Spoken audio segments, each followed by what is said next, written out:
আজকে আমি আপনাদের সম্মুখে আল আযান ফি গায়রি ওয়াক্তি সলাতি অর্থাৎ নামাজে ওয়াক্তের পূর্বে আযান দেওয়ার হুকুম সম্পর্কে আলোচনা করব ইনশাআল্লাহ। এর বিধান হলো উলামায়ে কেরাম এই ব্যাপারে সকলে ঐকমত পোষণ করেছেন। ফজর ব্যতীত অন্যান্য নামাজের ওয়াক্তের পূর্বে আযান দেওয়া জায়েজ নেই, অর্থাৎ জোহর, আসর, মাগরিব, এশা এই 4 ওয়াক্ত নামাজের ওয়াক্ত হওয়ার পূর্বে আযান দেওয়া কোনো ক্রম। আসসালামু আলাইকুম ওয়া রাহমাতুল্লাহি ওয়া বারাকাতুহু। ইন্নাল হামদালিল্লাহ ওয়া কাফা ওয়া সালামুন আলা ইবাদিহিল্লাযিনা ইসতাফা। আম্মা বা'দ ফাউযু বিল্লাহি মিনাশ শাইতানির রাজীম। বিসমিল্লাহির রহমানির রহিম। ইন্নাস সালাতা তানহা আনিল ফাহশাই ওয়াল মুনকার। وقال النبي صلى الله عليه وسلم إن بلالا يؤذن بليل ليوقظ نائمكم وليرجع قائمكم وليس أن يقول هكذا يعني في الصبح أو كما قال عليه الصلاة والسلام। মোহতারাম হাজিরিন, আজকে আমি আপনাদের সম্মুখে আল আযান ফি গায়রি ওয়াক্তি সলাতি অর্থাৎ নামাজে ওয়াক্তের পূর্বে আযান দেওয়ার হুকুম সম্পর্কে আলোচনা করব ইনশাআল্লাহ। এর বিধান হলো উলামায়ে কেরাম এই ব্যাপারে সকলে ঐকমত পোষণ করেছেন। ফজর ব্যতীত অন্যান্য নামাজের ওয়াক্তের পূর্বে আযান দেওয়া জায়েজ নেই, অর্থাৎ জোহর, আসর, মাগরিব, এশা এই 4 ওয়াক্ত নামাজের ওয়াক্ত হওয়ার পূর্বে আযান দেওয়া কোনো ক্রমে জায়েজ নেই। কেউ যদি ওয়াক্ত হওয়ার পূর্বে আযান দেয় তাহলে ওয়াক্ত আসার পর পুনরায় আবার আযান দিতে হবে। তবে ফজরের নামাজের ব্যাপারে ইমামদের মাঝে মতানৈক্যতা রয়েছে। ইমাম আবু হানিফা এবং মুহাম্মদ রহমতুল্লাহি আলাইহির মতে ফজরের ওয়াক্ত শুরু হওয়ার পূর্বে ফজরের আযান দেওয়া জায়েজ নয়। আইমে সালাসা অর্থাৎ ইমাম আবু ইউসুফ, শাফি, মালিক ও আহমদ রহমতুল্লাহ অভিমত হলো ফজরের ওয়াক্ত শুরু হওয়ার পূর্বে ফজরের আযান দেওয়া জায়েজ। আইমে সালাসা তাদের দলিল হলো আন আয়েশা রাদিয়াল্লাহু তাআলা আনহা নবী সাল্লাল্লাহু আলাইহি ওয়াসাল্লাম আন্নাহু ক্বাল ইন্না বেলালান ইউআযযিনু বিলাইলিন ফাকুলু ওয়াশরাবু হাত্তা ইউআযযানা ইবনে উম্মে মাকতুম। আর আয়েশা রাদিয়াল্লাহু তাআলা আনহা রাসূল সাল্লাল্লাহু আলাইহি ওয়াসাল্লাম থেকে বর্ণনা করেন, রাসূল সাল্লাল্লাহু আলাইহি ওয়াসাল্লাম বলেছেন, নিশ্চয়ই বেলাল রাদিয়াল্লাহু তাআলা আনহু রাতে আযান দেয়, সুতরাং তোমরা পানাহার করতে থাকবে যে পর্যন্ত ইবনে উম্মে মাকতুম আযান না দেয়। সালেম রাদিয়াল্লাহু তাআলা থেকে হাদিস বর্ণিত রয়েছে, আর সালেম আন আবিহি আন নবী সাল্লাল্লাহু আলাইহি ওয়াসাল্লাম ইন্না বেলালান ইউআযযিনু বিলাইলিন ফাকুলু ওয়াশরাবু হাত্তা ইউআযযানা ইবনে উম্মে মাকতুম। হযরত সালেম রাদিয়াল্লাহু তাআলা তার পিতা থেকে বর্ণনা করেন, নবী করিম সাল্লাল্লাহু আলাইহি ওয়াসাল্লাম ইরশাদ করেছেন, নিশ্চয় বেলাল রাতে আযান দিয়ে থাকে, সুতরাং ইবনে মাকতুমের আযান শোনা পর্যন্ত তোমরা পানাহার করো। সামুরা ইবনে জুনদুব রাদিয়াল্লাহু তাআলা আনহু হাদিস,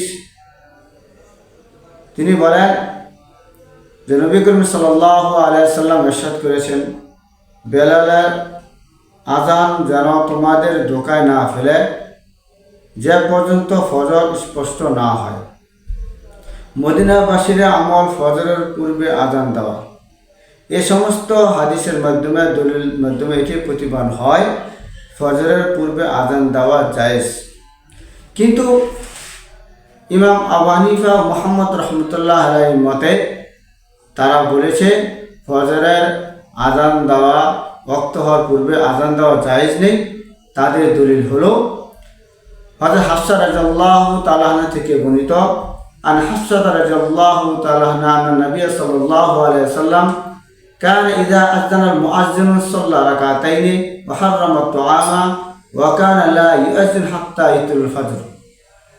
হযরত হাফসা বিনতে ওমর রাদিয়াল্লাহু তাআলা আনহু বলেন, নবী করিম সাল্লাল্লাহু আলাইহি ওয়াসাল্লাম মুআজ্জিনের ফজরের আযান দেওয়ার পর দাঁড়াতেন, অতঃপর 2 রাকাত ফজরের সুন্নত পড়তেন, তারপর মসজিদে যেতেন ও পানাহার বন্ধ করে দিতেন। আর মুয়াজ্জিন আযান দিতেন না যে যাবত সুবে সাদেক না হয়। তো হযরত বেলাল রাদিয়াল্লাহু তাআলা আনহু থেকে আরেকটি হাদিস, আন বেলাল রাদিয়াল্লাহু তাআলা আনহু আন্না রাসূলুল্লাহ সাল্লাল্লাহু আলাইহি ওয়াসাল্লাম قال له لا يؤذن حتى يستبين لك الفجر هكذا ومد يديه أربعة।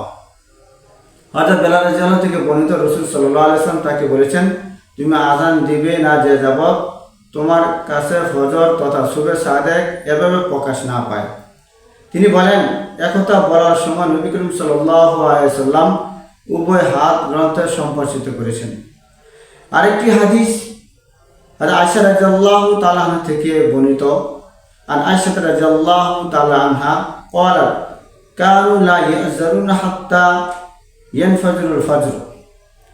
হযরত আয়েশা রাদিয়াল্লাহু তাআলা আনহা থেকে বর্ণিত যে সাহাবীরা আযান দিতেন না যে যাবত ফজর এ সময় না হতো। তাহলে এই সমস্ত হাদিস দ্বারা এটাই প্রতিপান হয়, আহনাফদের মতে ফজরের ওয়াক্ত হওয়ার পূর্বে আযান দেওয়া যাবে না, অর্থাৎ ওয়াক্ত হওয়ার পরে আযান দিতে হবে। এখন হলো প্রতিপক্ষের দলিলের জবাব। আইনে সালাসা যারা বলেছিল তাদের জবাব হলো, সালেম রাদিয়াল্লাহু তাআলা হাদিস যেটা, কি হাদিসের জবাব হলো ওই সময় আযান দিত তাহাজ্জুদ নামাজ পড়ার জন্য, অর্থাৎ তাদেরকে জাগ্রত করার জন্য এবং সেহরি খাওয়ার জন্য, যাতে করে জাগ্রত হয়ে সেহরি খায়। তাছাড়া আযানটি যদি ফজরে হতো তাহলে এটা সারা বছরেই আযান হতো, কিন্তু শুধুমাত্র রমজানে দেওয়া হতো। এতে করে বোঝা যায় এটি ফজরের আযান ছিল না।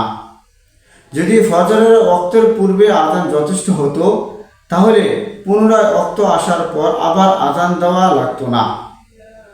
যেহেতু ফজরের ওয়াক্ত হওয়ার পর পুনরায় আযান দিতে হয়, সুতরাং বোঝা যায় যে ফজরের ওয়াক্ত পূর্বে আযান দিলে তা ফজরের জন্য যথেষ্ট নয়। আর অপরদিকে হযরত বেলাল রাদিয়াল্লাহু তাআলা আনহু, ওনার চোখের মধ্যে সমস্যা ছিল, অনেক সময় যেই নির্দিষ্ট সময় ছিল সময়টা বুঝতে পারতো না, এর জন্য তার এই আযান অনেক সময় ভুল হয়ে যেত। এটা আসলে হুজ্জত হয় না, দলিল হয় না। কারণ হাদিসের মধ্যে রয়েছে, আন আনাস রাদিয়াল্লাহু তাআলা আনহু قال رسول الله صلى الله عليه وسلم لا يمنعكم آذان بلال من السحور فإن في بصر شيئا। আনাস রাদিয়াল্লাহু তাআলা বলেন, নবী করিম সাল্লাল্লাহু আলাইহি ওয়াসাল্লাম বলেছেন, বেলালের আযান যেন তোমাদেরকে ধোঁকায় না ফেলে, কেননা তার চোখে সমস্যা রয়েছে। এই হাদিস দ্বারা এটাই প্রতিমান হয় যে ফজরের পূর্বে বেলাল রাদিয়াল্লাহু তাআলা আনহু এর আযান দেওয়াটা ভুলবশত ছিল, তাই এটা হুজ্জত হবে না। মোট কথা হলো, ফজরের আযান ওয়াক্ত হওয়ার পূর্বে যে আযানটা দেওয়া হতো ওই আযানটা ছিল তাহাজ্জুদের এবং সেহরি খাওয়ার জন্য। শুধু রমজানের ক্ষেত্রেই এই আযানটা দেওয়া হতো, তখন ওয়াক্ত হয়ে যেত, ওয়াক্ত হওয়ার পরে আবার আযান দিত। আশা করি আপনারা এই বিষয়টা বুঝতে পেরেছেন।